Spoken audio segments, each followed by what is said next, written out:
ကောင်မလေးကလမ်းပေါ်ပြေးရင်ချော်လဲပြီးတထေးလေးရဲ့ဘောင်းမီကိုဆွဲချမိသွားတယ်အတွင်းခံမှာပေါ်သွားလို့လက်ထောက်လည်းမယုံနိုင်အောင်လန့်သွားခဲ့တာပါကောင်မလေးကတဆက်တောင်းပန်ပေမဲ့တထေးလေးကဒေါသနဲ့စိုက်ကြည့်နေတယ်အဲ့ဒီအချိန်ဘောင်းမီနာကမော်ပိုးကောင်လေးကိုလှမ်းဖမ်းရင်းလက်နဲ့မတော်တဆထပ်ထိမိသွားပြန်ပါတယ်တထေးလေးကလက်ကိုဖမ်းချုပ်ပြီးတမင်လောက်တာလားလို့မေးလိုက်တယ်ကောင်မလေးကပါဇက်နဲ့ယူရမှာလားလို့ပြန်ပြောတော့တထေးလေးကဒေါသတကြီးတွန်းထုတ်ပြီးဘောင်းမီအမြန်ဆွဲတင်လိုက်ပါတယ်တထေးလေးကရဲခေါ်ဖို့ခိုင်းပြီးရှက်ရှက်နဲ့ကားပေါ်တက်မောင်းထွက်သွားတယ်ကောင်မလေးကပိုးကောင်လေးပါသွားမှာစိုးလို့ကားနောက်လိုက်ဆွဲပေမဲ့လက်ထောက်ကအတင်းဆွဲတားထားလိုက်ပါတယ်လက်ထောက်ကတထေးကိုလာကြိုက်တဲ့သူများပေမဲ့ဒီလိုအရှက်မရှိလောက်တာပထမဆုံးပဲလို့လှောင်တယ်ကောင်မလေးကသူ့ပစ္စည်းယူသွားလို့ပါလို့ပြောပေမဲ့အသေးနှလုံးယူသွားတာလားဆိုပြီးရည်နေခဲ့တာပါရဲတွေရောက်လာပြီးကောင်မလေးကိုဖမ်းဖို့လုပ်ကြတယ်လက်ထောက်ကရည်ကြည့်နေတော့ကောင်မလေးကမော်အတက်သုံးပြီးရဲတွေရဲ့ကြောကိုပုတ်ကလက်ထောက်ကိုပြန်ဖမ်းသွားအောင်လုပ်လိုက်ပါတော့တယ်တကယ်တော့ဒီကောင်မလေးကမြောင်ရွာရဲ့ခေါင်းဆောင်လောင်းဖြစ်ပါတယ်သူကမော်ပိုးကောင်တွေကိုတုံးတက်ပြီးရော့တလစ်အရာတစ်နှစ်အတွင်းဖူးစာရှင်ကိုရှာကမျိုးဆက်တစ်မွေးပေးရမှာဖြစ်ပါတယ်ဒီပိုးကောင်လေးကဖူးစာရှင်ကိုရှာပေးနိုင်လို့မျိုးပေါ်ရောက်လာတာပါဒါပေမဲ့လမ်းဖြတ်ကူးရင်ကားတိုက်ခံရမလို့ဖြစ်ပြီးခုနကလိုထူးဆန်းတဲ့ကိစ္စတွေဖြစ်ခဲ့ရတာပါအဲ့ဒီနောက်တထေးလေးကတငယ်ချင်းတွေရဲ့ပါတီကိုရောက်လာခဲ့တယ်အဲ့ဒီပွဲမှာသူ့ကိုမြူဆွဲပြီးနေရာလိုချင်တဲ့မိန်းကလေးတစ်ယောက်ကအနက်ရောင်ဆေးပြားကိုဝိုင်ခွက်ထဲခိုးထည့်လိုက်ပါတယ်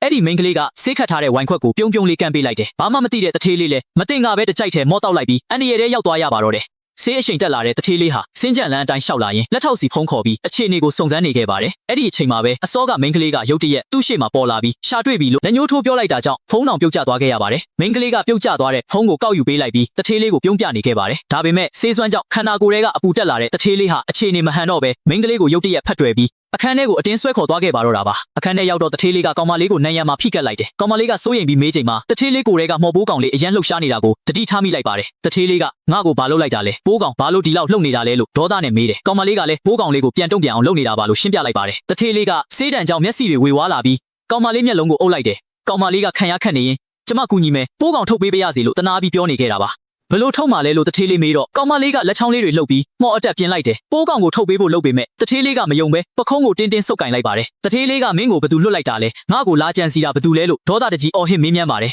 မိန်းကလေးကသူ့ရင်ဘတ်ကိုလက်နဲ့ပုတ်ပြီးတတိလစ်အောင်လှုပ်လိုက်တာကြောင့်တထေးလေးဟာအာအင်ကုန်ခန်းပြီးမူးမေးကျသွားခဲ့ရပါတော့တယ်ကောင်မလေးကလေးလံတဲ့တထေးလေးကိုအိပ်ရပေါ်အားစိုက်တွန်းတင်လိုက်ရတယ်မော်နဲ့တက်ပြင်းချပြီးတထေးလေးအိတ်နေတော့ကိုယ်ထဲကပိုးကောင်လေးအမြန်ထုတ်ဖို့လက်ကိုပုတ်တက်ပြင်ဆင်လိုက်ပါတော့တယ်မိန်းကလေးကအိပ်ရပေါ်ကတထေးလေးရင်ဘတ်ပေါ်ကိုင်းပြီးပိုးကောင်လေးကိုကယ်ဖို့လုပ်နေတော့တထေးလေးကရုတ်တရက်မျက်လုံးပွင့်လာကမိန်းကလေးကိုအောက်ဆွဲချလဲချလိုက်ပါတယ်မိန်းကလေးကဘာလို့တတိပြန်ရလာတာလဲငါအိတ်ဆေးမော်ကပြက်စရာမရှိဘူးလို့အံ့ဩပြီးမေးလိုက်တယ်တထေးလေးကမင်းပိုးကောင်လေးလိုချင်တာမဟုတ်လားပေးမယ်ဆိုပြီးမျက်နှာချင်းကပ်စိုက်ကြည့်လာပါတယ်ဒါပေမဲ့ဆေးစွမ်းကြောင့်တထေးလေးဟာမိန်းကလေးပခုံးပေါ်ထပ်တတိလစ်ကျသွားပြန်တယ်မိန်းကလေးကသူ့ကိုတွန်းဖယ်စိတ်သက်သာရစွာထားထိုင်ပြီးတထေးလေးအင်ဂျီရင်ဘတ်ထဲကပိုးကောင်လေးကိုရှာပါတော့တယ်မိန်းကလေးစမ်းကြည့်တော့ပိုးကောင်လေးဟာတထေးလေးနှလုံးထဲဝင်ဖို့ကြိုးစားနေတာတွေ့ရတယ်နှလုံးထဲသာဝင်သွားရင်တွေးကြောပေါက်ပြီးချက်ချင်းတေသွားနိုင်လို့အခြေအနေကအရန်စိုးရိမ်စရာဖြစ်လာပါတယ်မိန်းကလေးကစိတ်အေးထားပြီးပိုးကောင်လေးအပြင်ထွက်လာအောင်ဖြောင်းဖျလိုက်တယ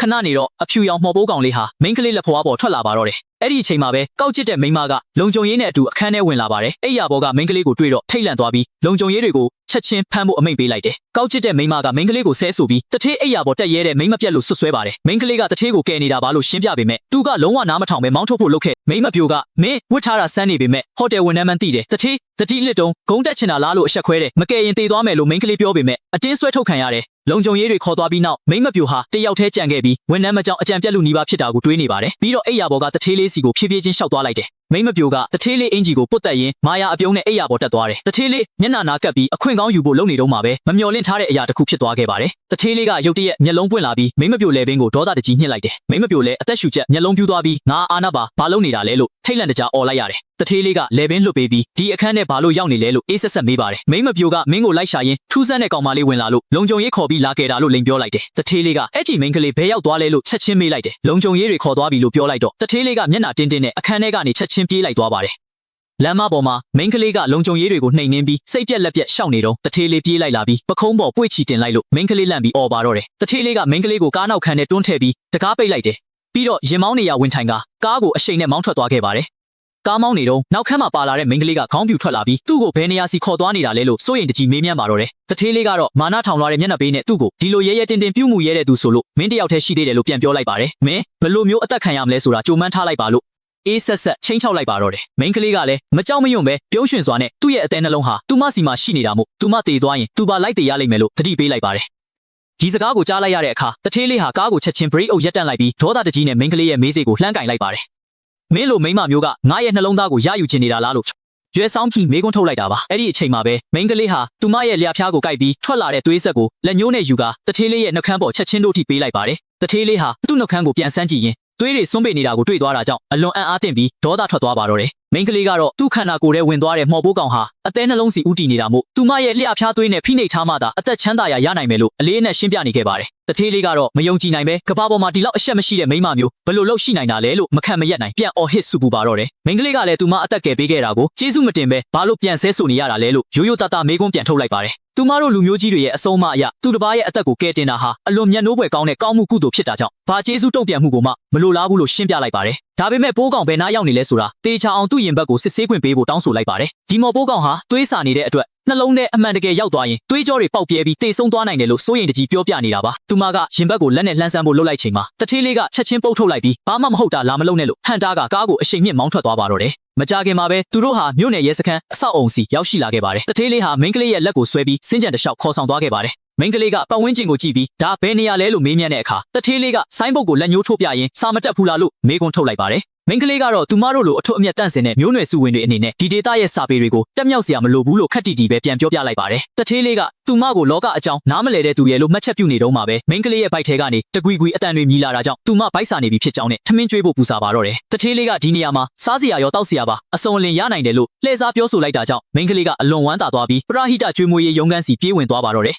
သူမဝင်သွားတာကိုကြည့်ပြီးနောက်တထေးလေးဟာဖုန်းကိုထုတ်ကာဒီမိန်းကလေးကိုဒီတစ်ချိန်လုံးဝထွက်မပြေးစေနဲ့လို့လူတွေကိုဖုန်းဆက်အမိန့်ပေးလိုက်ပါတယ်ရဲစခန်းစစ်ဆေးရေးအခန်းထဲမှာတော့မိန်းကလေးဟာခောက်ဆွဲဘူးကိုအရသာရှိရှိစားတောက်ရင်ပျော်ရွှင်နေခဲ့ပါတယ်စုံစမ်းစစ်ဆေးရေးမှုတွေကသူမရဲ့ရာဇဝတ်မှုကျူးလွန်တဲ့အကြောင်းရင်းကိုစစ်မေးပါတော့တယ်သူမကလည်းတထေးလေးဟာသူမရဲ့အဖိုးတန်ဆုံးအရာကိုယူဆောင်သွားတာကြောင့်ပြန်တောင်းဖို့လိုက်လာခဲ့တာဖြစ်ပြီးသူကတာဝန်မယူဘဲပြန်မပေးဘူးလို့အပြစ်ကင်းစင်စွာရှင်းပြလိုက်ပါတယ်ရဲရရှိတွေကတော့မိန်းကလေးရဲ့အပြိုစင်ဘဝကိုတထေးလေးကဖျက်ဆီးပြီးတာဝန်မယူတာလို့အထင်လွဲသွားကြပြီးတထေးလေးကိုတရိတ်ဆန်လိုလူယုံမာရဲလို့ချိန်ဆကြပါတော့တယ်မနှက်ဖြန်ကြရင်တထေးလေးရဲ့အိမ်စီကိုလူကိုယ်တိုင်လိုက်ပို့ပေးပြီးတရားမျှတမှုရအောင်လုပ်ပေးမယ်လို့ရဲတွေကမိန်းကလေးကိုကတိပေးလိုက်ကြပါတယ်နောက်တစ်နေ့မနက်ခင်းမှာတော့တထေးလေးရဲ့အိမ်တော်ကြီးမှာမိခင်ဖြစ်သူကတားဖြစ်သူရဲ့မျက်နှာဖြူဖြော့နေတာကိုတတိထားမိပြီးနေမကောင်းဘူးလားလို့စိုးရိမ်တကြီးမေးမြန်းနေခဲ့ပါတယ်မိခင်ကတားဖြစ်သူကိုလက်ထပ်ဖို့မိန်းကလေးဓာတ်ပုံတွေကိုထုတ်ပြရင်အလုပ်ဘလောက်များများမိသားစုအတွက်မျိုးဆက်သစ်မွေးထုတ်ပေးရမယ်လို့တိုက်တွန်းနေတာပါတထေးလေးကစိတ်မဝင်စားပဲကုမ္ပဏီသွားဖို့ထားရလိုက်ချိန်မှာပဲသူ့နှာခေါင်းကနေသွေးတွေအဆက်မပြတ်စီးကျလာပြီးတတိလက်ကကျမ်းမြင့်ပေါ်လဲကျသွားပါတော့တယ်အိမ်တော်ခြံဝင်းအပြင်ဘက်မှာတော့ရဲကားကနေဆင်းလာတဲ့မိန်းကလေးဟာလမ်းလျှောက်လာရင်ဇိမ်ခံကားအဖြူရောင်တစ်စီးရောက်လာတာကိုတွေ့လိုက်ရပါတယ်ကားပေါ်ကနေဆင်းလာတဲ့ဗီလိန်မဟာမိန်းကလေးကိုတွေ့ချင်းစပွဲထိုးမှအဆင့်မရှိတဲ့မိန်းမလို့စတင်ရန်စစော်ကားပါတော့တယ်ပြီးခဲ့တဲ့အခေါင်းကကိစ္စတွေကိုရှင်းရအောင်မယ်လို့ချင်းချောက်လိုက်တာပါအိမ်တော်ထင်းကြီးအပြေးအလွှားရောက်လာချိန်မှာဗီလိန်မကတထေးလေးရဲ့ယောဂါကိုကုသပေးဖို့စေးတစ်တာကင်ပြီးရောက်လာကြောင်းဟန်ဆောင်ပန်ဆောင်ပြောဆိုလိုက်ပါတယ်အိမ်တော်ထင်းကြီးကမိသားစုဆရာဝန်တွေကြည့်ပြီးပေမဲ့အကြောင်းရင်းရှာမတွေ့ပဲတထေးလေးသွေးတွေအန်နေကြောင်းအစိတ်ခက်ခံရသလားဆိုတာလာရောက်စစ်ဆေးပေးဖို့ရှင်းပြလိုက်ပါတယ်အဲ့ဒီအခါမိန်းကလေးကတထေးလေးဟာအစိတ်တင်တာမဟုတ်ကြောင်းနဲ့သူမကိုယ်တိုင်ဒီယောဂါကိုပျောက်ကင်းအောင်ကုသပေးနိုင်တယ်လို့အတီးပြုပြောကြားလိုက်ပါတယ်အိမ်တော်ထင်းကြီးကမိန်းကလေးကိုအိမ်ထဲစီဖိတ်ခေါ်လိုက်ပြီးဧကန်ထဲမှာစိုးရိမ်ပူပန်နေတဲ့မိခင်ကြီးနဲ့တွေ့ဆုံပေးလိုက်ပါတော့တယ်ဗီလိန်မကတော့ဒီမိန်းကလေးဟာစပွဲထိုးမှအယောင်ဆောင်လူလိမ်မသာဖြစ်ကြောင်းနဲ့တထေးလေးရဲ့အိယာပေါ်တက်ဖို့ကြိုးစားခဲ့ဘူးသူဖြစ်လို့လုံးဝမယုံကြည်ဖို့မိခင်ကြီးကိုကုန်းချောစကားတွေပြောဆိုပါတော့တယ်ဒါပေမဲ့မိန်းကလေးကတထေးလေးဖြစ်ပျက်နေတဲ့ယောဂလက္ခဏာတွေကိုသွေးခုန်နှုံးတောင်မဆန်းပဲတိကျမှန်ကန်စွာထုတ်ဖော်ပြောဆိုလိုက်တာကြောင့်မိခင်ကြီးဟာအလွန်အံ့သာပြီးသူမကိုတမားတော်အဖြစ်အတိအမှတ်ပြုလိုက်ပါတော့တယ်မိခင်ကြီးဟာမိန်းကလေးကိုအခန်းထဲအမြန်ခေါ်ဆောင်သွားပြီးတားဖြစ်သူရဲ့အဝတ်အစားကိုဖွင့်လှစ်ကာစစ်ဆေးခိုင်းချိန်မှာအိယာပေါ်ကတထေးလေးဟာမျက်လုံးပွင့်လာပြီးမင်းဘာလာလောက်တာလဲလို့ထိတ်လန့်စွာအော်ဟစ်လိုက်ပါတော့တယ်မိခင်ကြီးကတားအခြေအနေကိုစိုးရိမ်ပေးနေတာပါလို့ပြောနေတော့ဗီလိန်မကမိန်းကလေးကိုလိန်လေသူလို့ချက်ချင်းဆွဆွဲကနှင်ထုတ်ဖို့ကြိုးစားပါတော့တယ်မိန်းကလေးကယောဂရှာဖွေကုသပေးဖို့ကြိုးစားတာဖြစ်ကြောင်းရှင်းပြနေပေမဲ့ဗီလိန်မကသူမကိုဘေးဖယ်ခိုင်းပြီးတားဖြစ်သူကိုကိုယ်တိုင်စမ်းသပ်စစ်ဆေးဖို့အိယာနာကိုရှေ့တိုးလာခဲ့ပါတယ်ဗီလိန်မက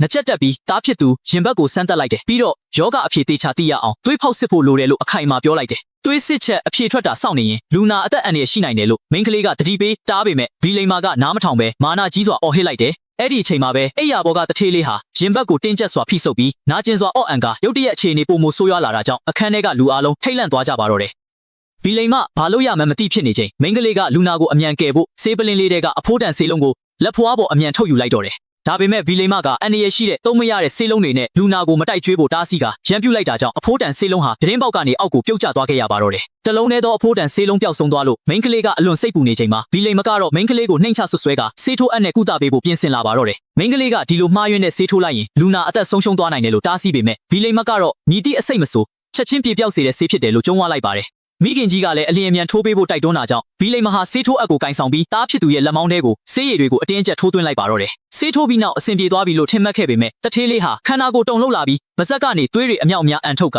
အ အခြေအနေပုံမဆိုးရွားသွားခဲ့ရပါတယ်ဒီမှားရွေးတဲ့ဆေးရည်ကြောင့်ခန္ဓာကိုယ်ထဲကပိုးကောင်ဟာပုံမဒေါသထွက်လာပြီးတထေးလေးရဲ့နှလုံးသားကိုကိုက်ခဲဖြက်စီးတော့မယ်ဆိုတာကိုမိန်းကလေးကရိပ်မိနားလေလိုက်ပါတော့တယ်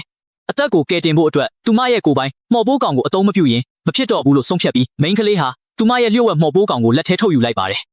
မိန်းကလေးဟာအန်ရကြီးမားတဲ့မှော်ပိုးကောင်ကိုတထေးလေးရဲ့ပါဇက်ထဲကိုအမြန်ဆုံးထည့်သွင်းကျွေးမွေးလိုက်ပြီးအစိတ်အတောက်တွေကိုတွန်းလှန်တိုက်ထုတ်စေလိုက်ပါတော့တယ်တထေးလေးဟာရင်းဘက်ကိုဖိဆုပ်ပြီးခိတ္တမြနာကျင်ခံစားလိုက်ရပေမဲ့တိတ်မကြခင်မှာပဲခန္ဓာကိုယ်ပုံမှန်ပြန်လည်တည်ငြိမ်လာတာကိုအားလုံးအံ့သာစွာမြင်တွေ့လိုက်ရပါတယ်ဗီလိန်မကသူမရဲ့ဆေးကြောင့်တက်တာသွားတာပါလို့ပြောဆိုပေမဲ့တထေးလေးကအားလုံးကိုအခန်းပြင်ထွက်သွားဖို့မောင်းထုတ်ပြီးမိန်းကလေးတယောက်တည်းကိုသာအခန်းထဲကြံရစ်စေခဲ့ပါတယ်မိခင်ကြီးနဲ့ဗီလိန်မတို့အခန်းပြင်ထွက်သွားပြီးနောက်တထေးလေးဟာအိယာဘော်ကနေထရက်လိုက်ပြီးမိန်းကလေးစီကိုရှောက်လန်းလာကမင်းငါကိုဘာတွေကျွေးလိုက်တာလဲလို့မေးလိုက်ပါတယ်တထေးလေးကမိန်းကလေးကိုနယံနာအထိတွန်းပို့ကနီးကပ်စွာစိုက်ကြည့်နေချိန်မှာမိန်းကလေးကသူမရဲ့အဖိုးတန်မှော်ပိုးကောင်နဲ့ကုသပေးခဲ့တာဖြစ်ကြောင်းတည်ငြိမ်စွာရှင်းပြနေခဲ့ပါတယ်တထေးလေးဟာမိန်းကလေးရဲ့လုပ်ရက်တွေဟာသူ့ရဲ့ခန္ဓာကိုယ်ကိုလိုချင်တက်မှတ်လို့လှုပ်ဆောင်နေတာလားလို့တန်တရားဝင်နေပြီးမိန်းကလေးကတော့ကံကြမ္မာပေးတဲ့အဖော်မွန်ဟုတ်မဟုတ်ကိုသာတွေးတောနေခဲ့ပါတယ်ရုတ်တရက်တထေးလေးဟာသူမရဲ့အနားကိုအလွန်နီးကပ်စွာတိုးကပ်လာပြီးနှစ်ဦးသားအကြည့်ချင်းစုံတွေ့ကတယောက်ကိုတယောက်ထူးဆန်းတဲ့ရင်ခုန်တန်တွေနဲ့ကြည့်ရှုနေကြပါတော့တယ်တထေးလေးကမိန်းကလေးကိုအိပ်ရပေါ်ညင်သာစွာလှဲချလိုက်ပြီးအပေါ်ကနေအုပ်မိုးကမင်းငါ့ကိုတခုခုဖြစ်စေချင်နေတာလားလို့မေးခွန်းထုတ်ရင်းနက်နဲစွာစိုက်ကြည့်နေပါတော့တယ်မိန်းကလေးဟာတထေးလေးရဲ့ခန္ဓာကိုယ်အပူချိန်ပြင်းထန်နေပုံနဲ့ရင်ခုန်တန်တွေမြန်ဆန်နေတာကိုသတိပြုမိပြီးပိုးကောင်နှစ်ကောင်အတူတကွပေါင်းဆက်နေတာကြောင့်ဖြစ်ကြောင်းရိပ်မိနေခဲ့ပါတယ်တထေးလေးကမိန်းကလေးရဲ့မေးစိတ်ကိုကင်တွယ်က